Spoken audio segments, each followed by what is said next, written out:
Hello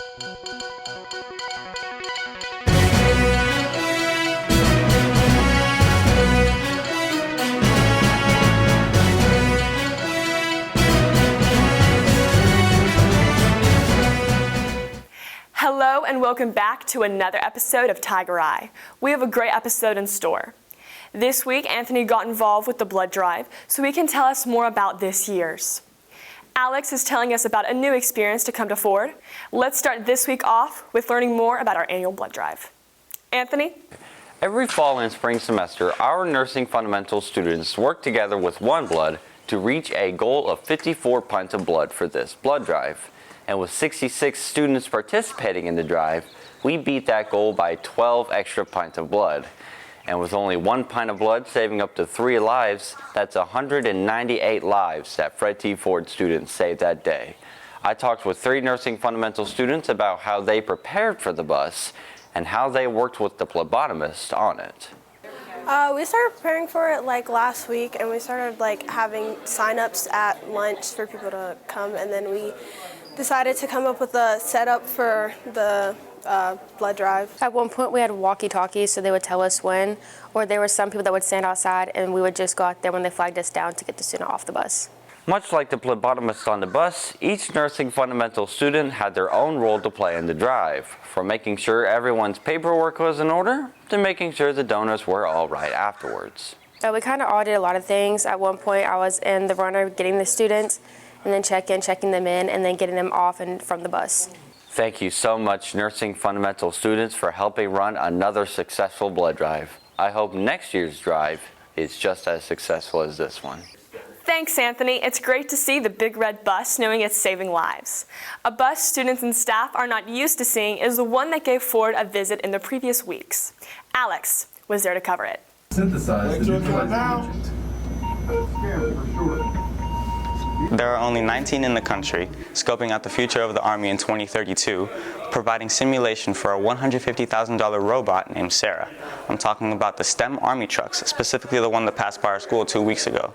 When you think of the Army, the first thing that comes to mind is the combat aspect, but that's not the only thing that goes on under wraps.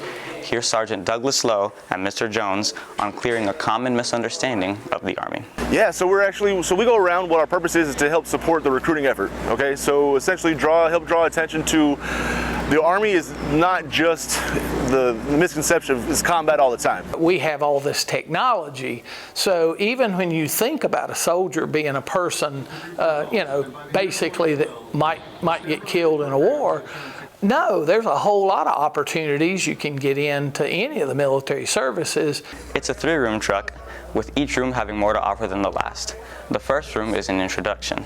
The second room is where you're introduced to the Sarah robot, a remote-controlled prototype robot used to navigate areas in combat that are too dangerous and treacherous for actual military personnel to be dropped into.